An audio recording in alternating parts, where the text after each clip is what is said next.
പ്രതിരോധത്തിൻ്റെ സാധ്യതകളും അതിജീവനത്തിൻ്റെ സന്ദേശവും ഉൾക്കൊള്ളുന്ന 2024-25 ബഹുമാന്യനായ മന്ത്രി KN ബാലഗോപാൽ അവതരിപ്പിച്ച ബഡ്ജറ്റിനെ ഞാൻ പിന്തുണയ്ക്കുകയാണ് സർ. കേരളത്തിൻ്റെ സമ്പദ്ഘടന സൺറൈസ് എക്കോണമിയായി മാറ്റപ്പെടുന്നതിൻ്റെ സന്ദേശം നൽകിയ ബഡ്ജറ്റാണിത്.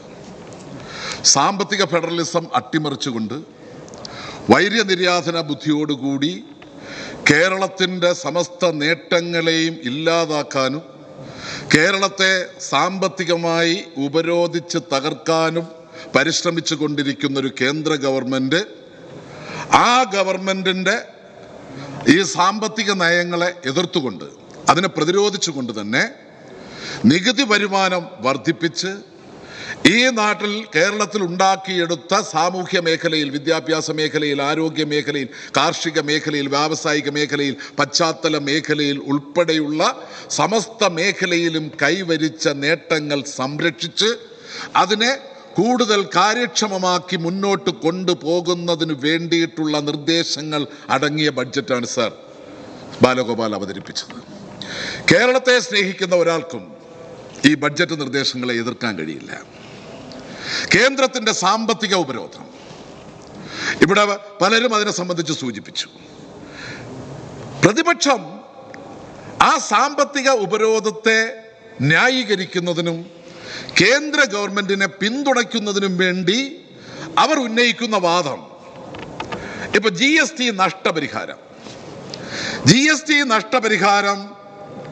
5 വർഷത്തേക്കേ ഉണ്ടായിരുന്നുള്ളൂ എന്ന് പറഞ്ഞതാണ്. അതാരും നിഷേധിക്കുന്നില്ല.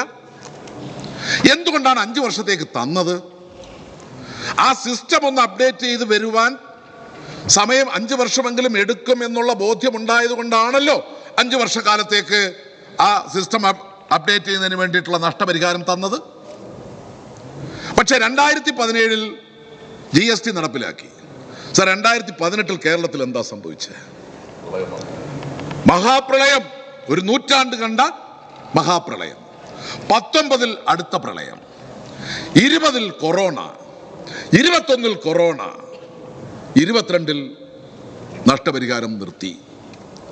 ഇവിടെ മറ്റു ഒരു സ്റ്റേറ്റിനും ഇല്ലാത്ത തരത്തിലുള്ള പ്രതിസന്ധിയെ അതിജീവിച്ച, യുണൈറ്റഡ് നേഷൻസിന്റെ കണക്ക് പ്രകാരം തന്നെ 50,000-ഓളം കോടി രൂപയുടെ നഷ്ടം സംഭവിച്ച പ്രളയം, ആ പ്രളയത്തെ അതിജീവിച്ച നാടാണിത്. പ്രളയത്തെ നേരിടാൻ പോകുമോ GSTയുടെ പിറകെ പോകുമോ? ഇന്ന് 18-ലും 19-ലും പ്രളയം വന്ന് നശിച്ച നാടായി ഇന്ന് ഈ കേരളത്തിൽ കൂടി സഞ്ചരിക്കുന്ന ഒരാൾക്കെങ്കിലും തോന്നുമോ സർ? ആ പ്രളയ കാലഘട്ടത്തെ ഓർമ്മയിൽ നിന്ന് തന്നെ മറക്കത്തക്ക തരത്തിൽ ഈ കേരളത്തെ പുനർനിർമ്മിച്ച് മുന്നോട്ട് കൊണ്ടുപോവുകയാണ്. അതുകൊണ്ട് തന്നെ ഒരു 5 വർഷത്തേക്ക് കൂടി നഷ്ടപരിഹാരം നൽകണം എന്ന് പറയുമ്പോൾ നിയമം പറയുകയാണ്. നിയമം ആരുണ്ടാക്കുന്നതാ? ഈ പ്രളയ കാലഘട്ടത്തിൽ നമ്മൾ സൗജന്യ റേഷൻ കൊടുത്തില്ലേ?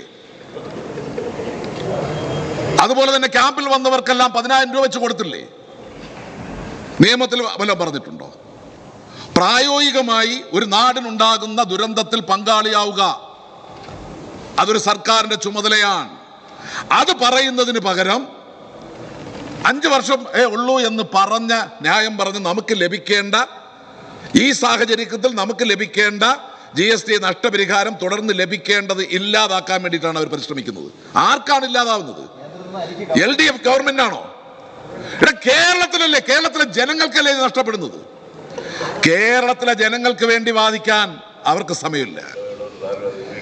കാരണം ഇവിടെ ഓരോരുത്തരും വർത്തമാനം പറഞ്ഞു. ഇവിടെ എല്ലാത്തിനും ബഹിഷ്കരണമാണ് സർ, എല്ലാത്തിനും ബഹിഷ്കരണം.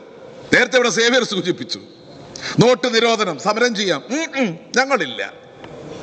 പൗരത്വ നിയമ ഭേദഗതി ഒരുമിച്ച് സമരം ചെയ്യാം, ഞങ്ങളില്ല. ഇവിടെ പ്രളയ കാലഘട്ടത്തിൽ ഒരുമിച്ച് പ്രവർത്തിക്കാം, ഞങ്ങളില്ല.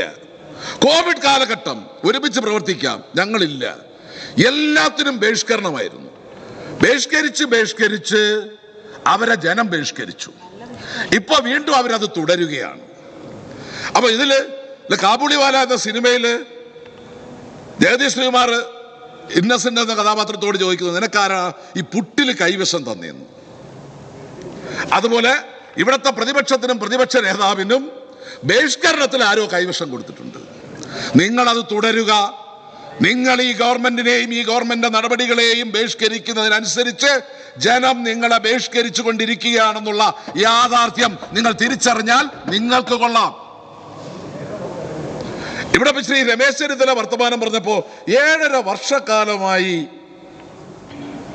കേന്ദ്ര ഗവൺമെന്റിനെതിരെ പിണറായി എന്ത് പറഞ്ഞു?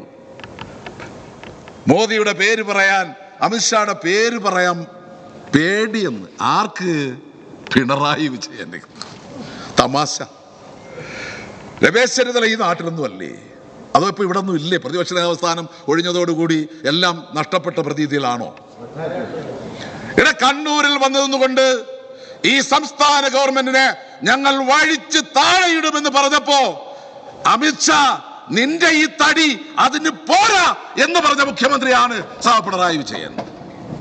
പൗരത്വ നിയമ ഭേദഗതി ഈ കേരളത്തിൽ നടപ്പാക്കില്ല എന്ന് പ്രഖ്യാപിച്ച മുഖ്യമന്ത്രിയാണ് പിണറായി വിജയൻ. പിന്നെ ബോഡി ലാംഗ്വേജ്, മുഖ്യമന്ത്രിമാർ പ്രധാനമന്ത്രിമാരെ സ്വീകരിക്കാൻ പോകുമ്പോഴുള്ള ബോഡി ലാംഗ്വേജിനെ കുറിച്ച് പറഞ്ഞത്. ഇവിടെ നമ്മളെ ഗവർണർ അറിയാമല്ലോ, കഥാപാത്രത്തെ പറയണ്ടല്ലോ, നയപ്രഖ്യാപനത്തിന് വന്നു. മുമ്പിൽ പോയി നിന്ന് സ്വീകരിക്കുക എന്നുള്ളത് മുഖ്യമന്ത്രിയുടെ ചുമതലയല്ലേ? അവിടുന്ന് സ്വീകരിച്ച് ഇവിടം വരെ കൊണ്ടുവന്ന് തിരിച്ചവിടം വരെ കൊണ്ടാക്കി. ആക്കാതിരിക്കാൻ പറ്റുമോ? ആക്കാതിരിക്കാൻ പറ്റുമോ? പക്ഷേ ഞാൻ ചോദിക്കുന്ന, പാർലമെന്റില് ഗവൺമെന്റിനെതിരായി പ്രസംഗിച്ചിട്ട് മോദിക്ക് ഉമ്മ കൊടുത്തതാരാ? മോദിക്ക് ഉമ്മ കൊടുത്തതാരാണ്? നിങ്ങളുടെ രാഹുൽ ഗാന്ധി കെട്ടിപ്പിടിച്ച് എന്തൊരു ബോഡി ലാംഗ്വേജ് ആയിരുന്നു. അതിന്റെ ഒരു വിശദീകരണം ഒന്ന് നൽകിയാൽ കൊള്ളാം. പിന്നെ ഇപ്പൊ പുതിയ ഒരു കണ്ടുപിടുത്തമുണ്ട്, പുതിയൊരു മെത്തേഡ് ഇപ്പൊ അവതരിപ്പിച്ചു. UDF BJPയുടെ B ടീം അല്ല, ഇനി A ടീമാകുമ്പോൾ പോവുകയാണ്. കാരണം നമ്മൾ കണ്ടല്ലോ, ത്രിപുരയിൽ എല്ലാം കൂടെ ഒരുമിച്ചങ്ങ് പോയല്ലോ. അതേ മെത്തേഡിലേക്ക് പോവുകയാണ്. അതാണ്ട് കമൽനാഥ് ഉൾപ്പെടെ ഇന്നിപ്പോ വീണ്ടും പോയി. അശോക് ചവാൻ പോന്നു, കമൽനാഥ് പോകുന്നു. ഇനി ആരുണ്ടാകും? ഈ കേരളത്തിലെ കോൺഗ്രസും. ഇന്നലത്തെ കോൺഗ്രസ് ആണല്ലോ ഇന്നത്തെ BJP. ഇന്നത്തെ BJP ആണ് നാളത്തെ കോൺഗ്രസ്, സംശയമില്ല. അതിന് തെളിവാണല്ലോ. പിണറായിയുടെ ചായ വേണ്ട, മോദിയുടെ ചോറുണ്ണാം. പിണറായിയുടെ ചായ വേണ്ട, അതിന്റെ പേര് കോൺഗ്രസ് നശിക്കുന്നെങ്കിൽ അങ്ങ് നശിച്ചോട്ടെ. പക്ഷേ മോദി വിളിച്ചാൽ ഓടിച്ചെല്ലും.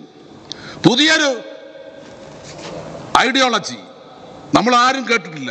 എന്തായാലും കേരളത്തെ പഠിപ്പിച്ചു ശ്രീ പ്രേമചന്ദ്രൻ MP UDFന്റെ നേതാവ്, ഇന്ത്യ മുന്നണിയിലെ കക്ഷി. എന്താണ്? BJP സംഘപരിവാർ സംഘടനയല്ല. എന്താണ് UDF? ലീഗ് എവിടെ ഇരിപ്പുണ്ട്? സംസദിന് ഇനി വർത്തമാനം ഉണ്ടല്ലോ, ഒന്ന് പറയണേ ആ അഭിപ്രായം. ശ്രീ NK പ്രേമചന്ദ്രൻ BJP സംഘപരിവാർ സംഘടനയല്ല എന്ന് പരസ്യമായി പ്രസ്താവിച്ചതിനോട് പ്രതികരിക്കാനുള്ള ഒരു ആർജവം കാണിക്കണേ സംസദീനെ എന്നാണ് വിനയപൂർവ്വം അഭ്യർത്ഥിക്കാനായിട്ടുള്ളത്. ഇത് RSP എന്ന സംഘടനയെ ഒരു ചെറിയ വ്യത്യാസം വരുത്തി, അത്രേ ഉള്ളൂ. P മാറ്റി S ആക്കി, ഇത്രേ ഉള്ളൂ. RSPയെ RSS ആക്കി. എന്നിട്ട് അതിനെ ന്യായീകരിക്കാൻ വേണ്ടി നടക്കുകയാണ്. ലജ്ജയില്ലേ നിങ്ങൾക്ക്? ലജ്ജയില്ലേ? ഇവിടെ ഈ RSP എന്ന പ്രസ്ഥാനം ഇവിടെ നിന്നിട്ട് ചാടി വന്നതാണെന്നുള്ള ഓർമ്മ വേണ്ടേ? രായ്ക്ക് രാമായണൻ കണ്ടം ചാടിയതാണ്, നല്ല ശീലമാ, ഓർത്താൻ നിങ്ങൾക്ക് കൊള്ളാം. എന്നിട്ട് അതിനെയും ന്യായീകരിക്കാൻ വേണ്ടി നടക്കുകയാണ്. ഈ കേരളത്തെ മുന്നോട്ട് കൊണ്ടുപോകാൻ ഈ സാമ്പത്തിക പ്രതിസന്ധികൾക്കിടയിലും ഈ നാട്ടിലെ ജനങ്ങളെ ഒരുമിച്ച് നിർത്തി മുന്നോട്ട് കൊണ്ടുപോകാൻ കഴിയുന്ന ഒരു നാട്, വ്യത്യസ്ത മതവിശ്വാസങ്ങൾ, ആചാരങ്ങൾ, അനുഷ്ഠാനങ്ങൾ, വിശ്വാസങ്ങൾ ഉള്ള ഒരു ജനത ഒരുമയോടെ കഴിയുന്നൊരു നാട്. ഇവിടെ ആരാധനാലയങ്ങൾ സംരക്ഷിക്കപ്പെടുന്നു.